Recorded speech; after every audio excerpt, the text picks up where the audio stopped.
Good morning વિદ્યાર્થી મિત્રો, કેમ છો બધા? મજામાં ને? તો અગાઉના વિડિયોમાં આપણે પ્રકરણ નંબર 12 ઘર્ષણમાં આપણે શું જોયું એનું એકવાર પુનરાવર્તન કરી લઈએ. તો વિદ્યાર્થી મિત્રો, આપણે અગાઉના વિડિયોમાં જોયું હતું કે ઘર્ષણના વિવિધ પ્રકાર.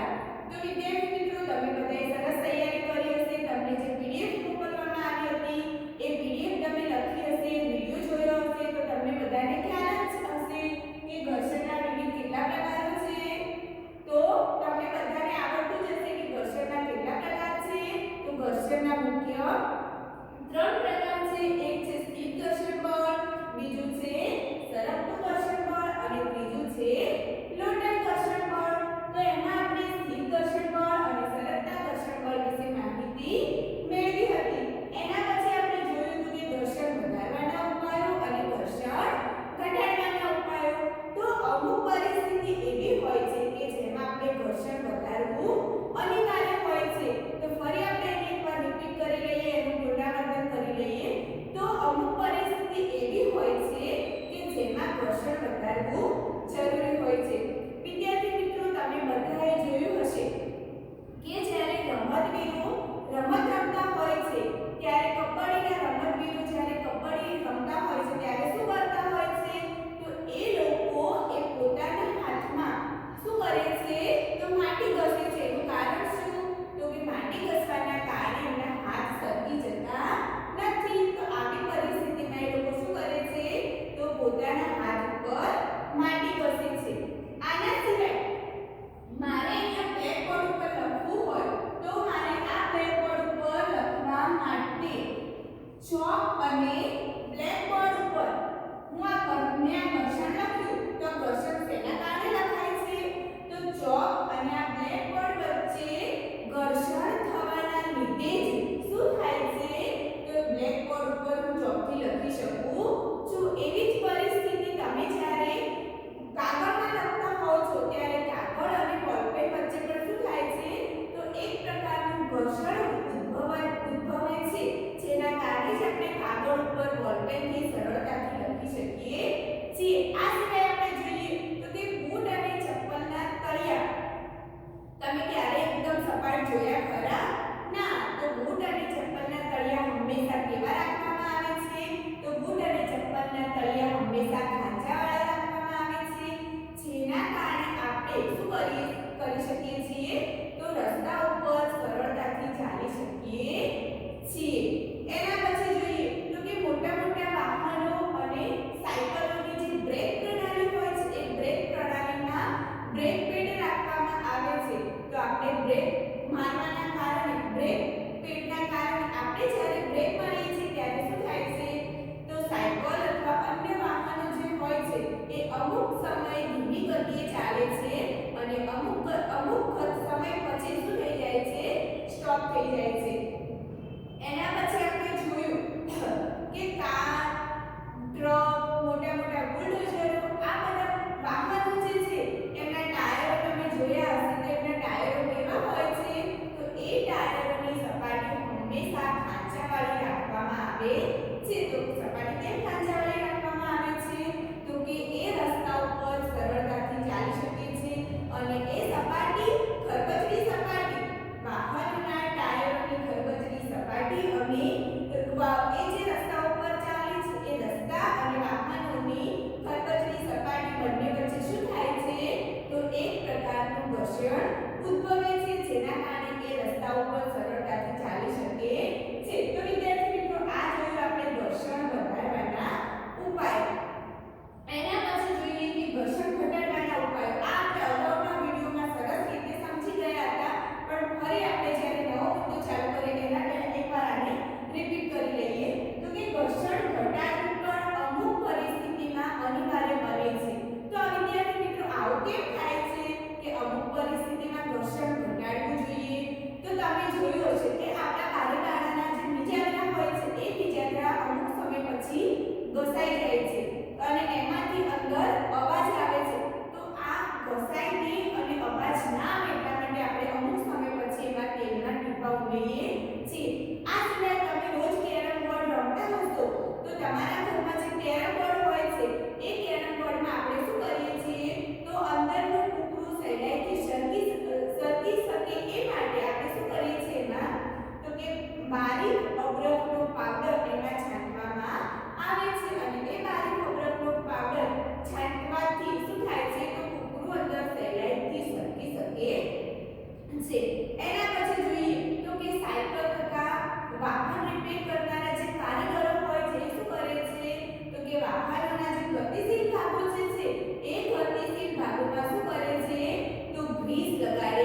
જેના કારણે શું થાય છે તો કે હવાનું પાતળું સ્તર રાખવાના કારણે એ ગતિશીલ ભાગો જલ્દી ઘસાઈ જતા નથી. એના પછી આપણે જોઈએ છીએ કે આપણે સ્થિર ઘર્ષણ બળ અને સરકતું ઘર્ષણ બળ આપણે જોઈ ગયા હતા. એના પછી આપણે જોઈએ કે લોટન ઘર્ષણ બળ. આજના વિડિયોમાં આપણે જોવાનું છે કે લોટન ઘર્ષણ બળ કોને કહેવાય. તો વિદ્યાર્થી મિત્રો, લોટન ઘર્ષણ બળ એટલે કે જ્યારે કોઈ વસ્તુ કોઈ બીજી સપાટી ઉપર શું થાય છે તો કે ગબડે છે અને એ ગતિને જ્યારે ગબડે છે ત્યારે એની ગતિને જે બળ અવરોધ કરે છે એને આપણે શું કહીએ છીએ લોટન ઘર્ષણ બળ. તો આપણે એની વ્યાખ્યા લખવી હોય લોટન ઘર્ષણ બળની તો લોટન ઘર્ષણ બળની વ્યાખ્યા શું થશે કે જ્યારે એક વસ્તુ કોઈ બીજી વસ્તુની સપાટી ઉપર ગબડે છે ત્યારે તેની ગતિને અવરોધતા બળને લોટન ઘર્ષણ બળ કહે છે. તો આની વ્યાખ્યા હું લખું કે લોટન ઘર્ષણ બળ. તો આની વ્યાખ્યા થશે કે જ્યારે કોઈ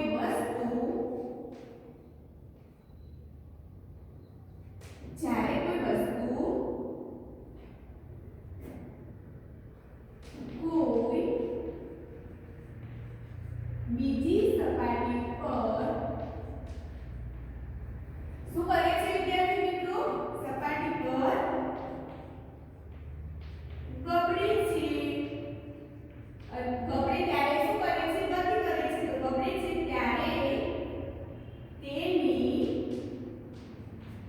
ગતિને અવરોધતા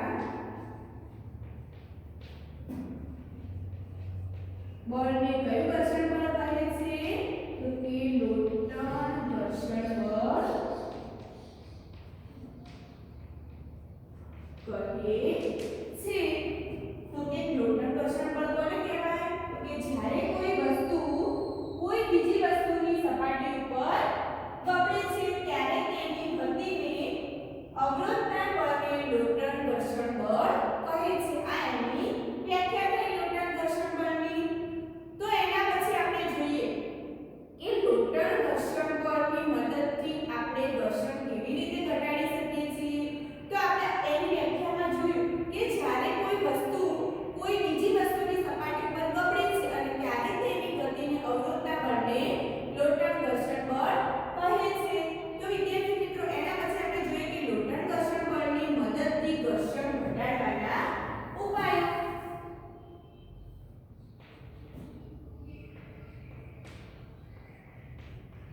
લોટન ઘર્ષણ બળની મદદથી ઘર્ષણ ઘટાડવાના ઉપાયો. તો અમુક પરિસ્થિતિમાં લોટન ઘર્ષણ બળની મદદથી આપણે ઘર્ષણ ઘટાડી શકીએ છીએ અને વસ્તુને એક જગ્યાએથી બીજી જગ્યાએ સહેલાઈથી લઈ જઈ શકીએ છીએ. વિદ્યાર્થી મિત્રો, આપણે જોઈએ કે આપણા ઘરમાં કોઈ ભારે સુટકેસ હોય તો એ સુટકેસના નીચે ટાયર હોય છે. તમે બધાએ જોયા હશે ટાયર. તો એ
તરલ કહે છે.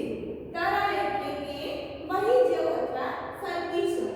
તો તરલ એટલે કે જે વહી શકે છે તેને તરલ કહે છે. ભાઈ તરલમાં કયા કયા ઉદાહરણ આપણે લઈ શકીએ? તો તરલ એટલે એની સમજ છે કે જે વહી શકે તેમને તરલ કહે છે. તો વહી કોણ શકે? તો કે પ્રવાહી અને વાયુ. તો કે પ્રવાહી અને વાયુ બંનેનું સામાન્ય નામ શું છે? તો તરલ. આપણે આના ઉદાહરણમાં લેવું હોય તો પ્રવાહી અને વાયુ આપણે લઈ શકીએ કે પ્રવાહી અને વાયુ. આ બંને કોના ઉદાહરણ છે? તો પ્રવાહી અને વાયુ આ બંને તરલના ઉદાહરણ છે. તો કે પ્રવાહી અને વાયુ આનું સામાન્ય નામ આપણે તરલ કહી શકીએ છીએ. વાયુ, હવા અને વાયુ. હવા એ જ વાયુ અને હવા એટલે કે વાયુ અને પાણી એટલે પ્રવાહી. તો કે પાણી પ્રવાહીમાં પસાર થઈને ગતિ કરતી વસ્તુઓ પર લાગતા ઘર્ષણને તરલ ઘર્ષણ બળ કહે છે.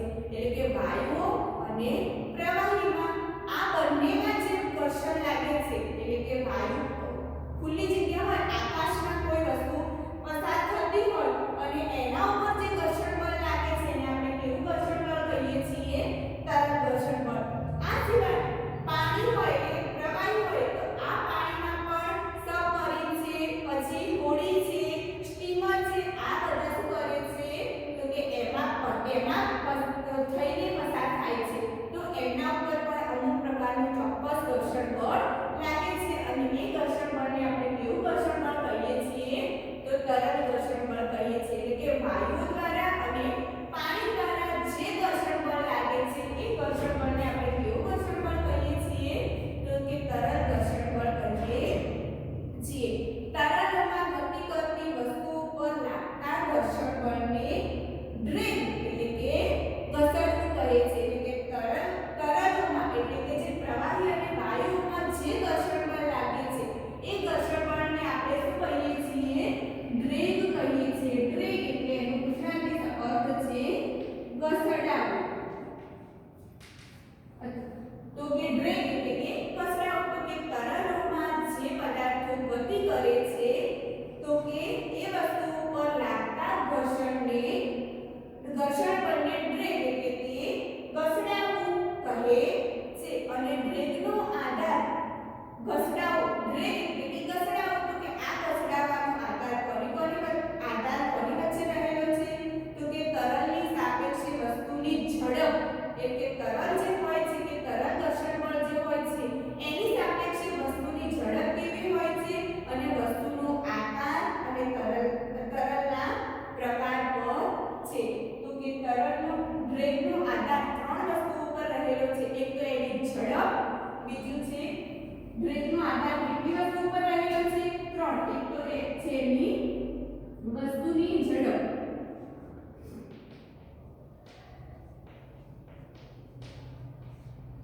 બીજા નંબરમાં છે વસ્તુનો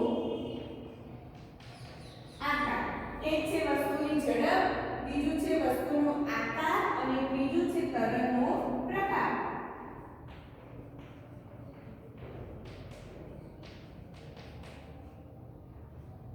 તરલનો પ્રકાર. તો આ ત્રણ વસ્તુ ઉપર ડ્રેગ એટલે કે ઘસડાવવાનો આધાર રહેલો છે. એના પછી જોઈએ કે તરલ ઘર્ષણ બળના કારણે આપણે ઘર્ષણ બળ કેવી રીતે ઘટાડી શકીએ છીએ?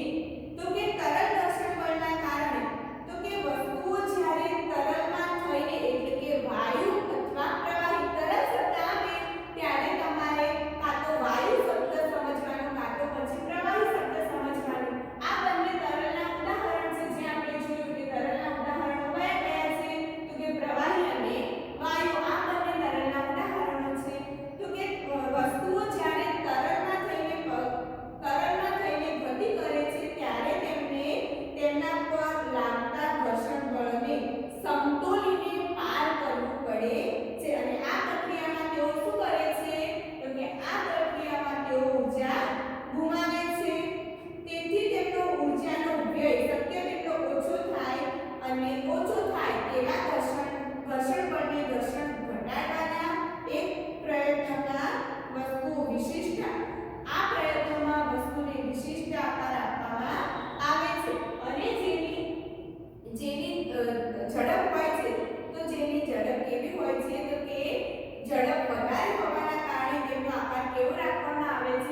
છે.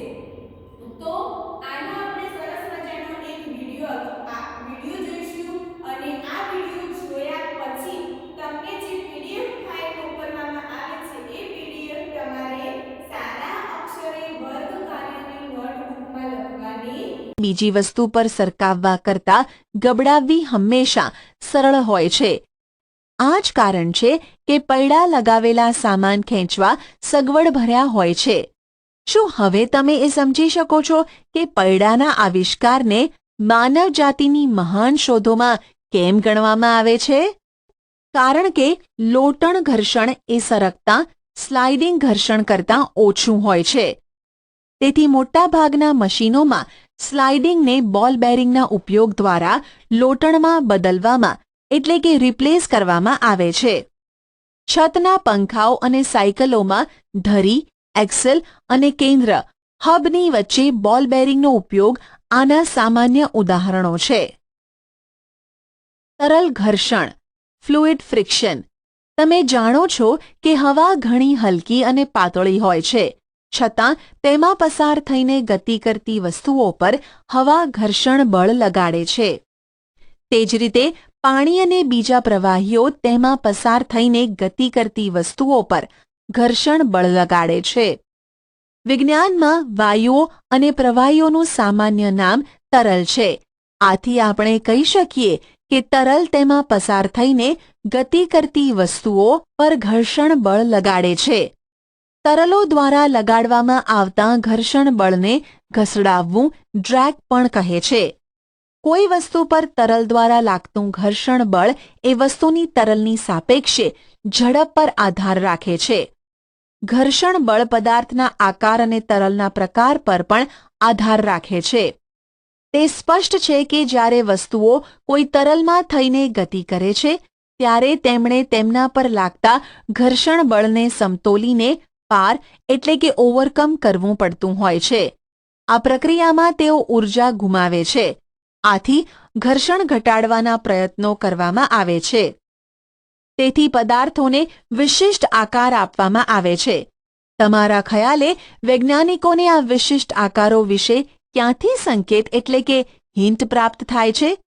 કુદરતી રીતે અલબત્ત પક્ષીઓ અને માછલીઓ દરેક વખતે તરલમાં ગતિ કરતા હોય છે. તેમના શરીરનો વિકાસ એ રીતે થયો હશે કે તરલમાં ગતિ કરતી વખતે ઘર્ષણ પાર કરવામાં તેમની ઊર્જાનો વ્યય શક્ય તેટલો ઓછો હોય. તમે ધોરણ 6માં આવા આકારો વિશે વાંચ્યું હતું. હવાઈ જહાજ, વિમાનના આકારને કાળજીપૂર્વક જુઓ. શું તમને તેના આકાર અને કોઈ પક્ષીના આકારમાં કોઈ સમાનતા જોવા મળે છે? હકીકતમાં બધા વાહનોની આકારની રચના એટલે કે ડિઝાઇન એ રીતે કરવામાં આવે છે કે તરલ ઘર્ષણ ઘટી જાય.